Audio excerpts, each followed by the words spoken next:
ಅಕ್ಕಿ ತಮಟ ಮಾಡೋಣ ಅಂತ, ಹಸಿ ಅಕ್ಕಿ ತಮಟ ಮಾಡೋಣ ಅಂತ. ಇದು ಈ ನಾಗರು ಮಾಡ್ತೀವಲ್ಲ ಆವಾಗ ತುಂಬ ಚೆನ್ನಾಗಿ ಮಾಡ್ತಾರೆ ಇವರು. ಇದೇ ಥರ ಮಾಡೋದು ಅವಾಗ ತಂಬಿಟ್ಟು ಅಂತ ಅಂದ್ಬಿಟ್ಟು ನಾನು ಚೆನ್ನಾಗಿ 3-4 ಸಲ ತೊಳ್ಕೊಂಡಿದ್ದೀನಿ. ಇದು ನೆಂದಿದೆ.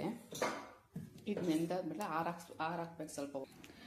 ಒಂದೊಂದು ಕಾಟನ್ ಬಟ್ಟೆನ ನೀಟಾಗಿ ತೊಳೆದಿರಬೇಕು. ಆ ಥರ ವೈಟ್ ಆದರೂ ಸರಿ, ಯಾವ ಕಲರ್ ಸರಿ, ಒಟ್ಟು ಕಾಟನ್ ಬಟ್ಟೆ ಆಗಿರಬೇಕು.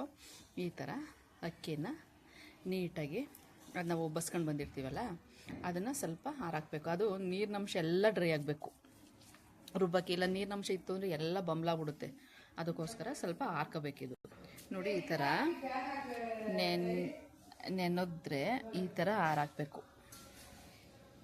ಈ ಥರ ಹಾರಾಕಿ ನೀಟಾಗಿ ಒಂದು 20 ನಿಮಿಷ, ಒಂದು ಅರ್ಧ ಗಂಟೆಯಲ್ಲಿ ಹಾರ್ಕೊಳ್ಳೋದು. ಇಲ್ಲ ಫ್ಯಾನ್ ಗಾಳಿಯಲ್ಲಿ ಹಾರಾಕಿದ್ರು ಬೇಗ ಹಾರ್ಕೊಳ್ಳುತ್ತೆ. ಈ ಥರ ನೀಟಾಗಿ ಅದು ಹಾರಾಕಿದ್ರೆ ಒಂದು 5-10 ನಿಮಿಷಕ್ಕೆಲ್ಲ ಡ್ರೈ ಆಯ್ತೈತೆ. ಆವಾಗ ರುಬ್ಬಬೇಕು. ಅಕ್ಕಿ ಇದು ಕ್ಲೀನಾಗಿ ಒಣಗಿದೆ ನೋಡಿ, ಸ್ವಲ್ಪನೂ ನೀರಿನಂಶ ಇಲ್ಲ ನೋಡಿ, ಫುಲ್ ಡ್ರೈ ಆಗೈತೆ. ಇಷ್ಟಾದರೂ ಸಾಕು. ಇದನ್ನು ಒಂದು ಬೌಲ್ಗೆ ಎತ್ತಿಟ್ಕೊಳ್ಳೋಣ. ನೋಡಿ ಅಕ್ಕಿ ನೀಟಾಗಿ ಎತ್ತು ಮಾಡಿಟ್ಕೊಂಡಿದ್ದೀನಿ. ಅದಕ್ಕೆ ಕಾಯಿ ಅಷ್ಟೇ ಒಂದು ಹೋಳು ಹಾಕ್ತಾಯಿದ್ದೀನಿ, ಸಣ್ಣಗೆ ಕಟ್ ಮಾಡಿ ಇಟ್ಕೊಂಡಿದ್ದೀನಿ. ಫಸ್ಟು ಕಾಯಿ ಹಾಕ್ಬಿಟ್ಟು ರುಬ್ಕೊಳ್ಳೋಣ.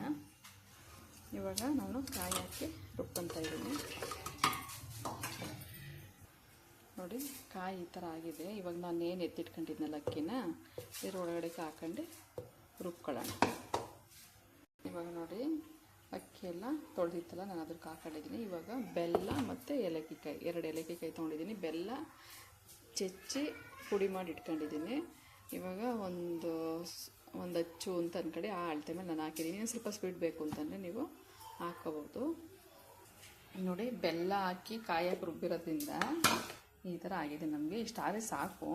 ಇವಾಗ ಉಂಡೆ ಮಾಡ್ಕೊಳ್ಳೋಣ. ಇವಾಗ ಹಾಕೋಂಥದ್ದು ಏನಿಲ್ಲ, ಯಾಕೆಂದರೆ ಕಾಯಿ ಮತ್ತು ಬೆಲ್ಲ, ಏಲಕ್ಕಿಕಾಯಿ, ಅಕ್ಕಿ ಎಲ್ಲ ನಾನು ಹಾಕೊಂಡು ರುಬ್ಬಿದ್ದೀನಿ. ಇವಾಗ ಉಂಡೆ ಮಾಡೋದಷ್ಟೇ. ಇವಾಗ ಉಂಡೆ ರೆಡಿ ಮಾಡೋಣ. ನೋಡಿ ಈ ಥರ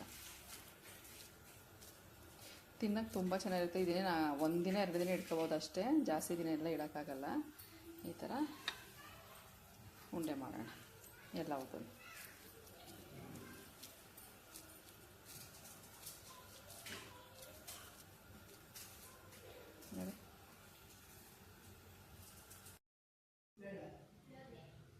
ಕೊಬ್ಬರಿ ಮತ್ತು ಎಳ್ಳು ಬೆಲ್ಲ ತೊಗೊಂಡಿದ್ದೀನಿ. ಎಳ್ಳುಂಡೆ ಮಾಡೋಣ ಅಂತ, ಬರೀ ಎಳ್ಳುಂಡೆ ಮಾಡೋಣ ಅಂತ. ಇವಾಗ ಹೆಣ್ಮಕ್ಳು ಏನಾದ್ರೂ ಪೀರಿಯಡ್ಸ್ ಕಡಿಮೆ ಆಗಿತ್ತು, ಎಳ್ಳುಂಡೆ ಮಾಡೋಣ ಅಂತ ಎಳ್ಳನ್ನ ಹುರಿದು ಇಟ್ಕೊಂಡಿದ್ದೀನಿ.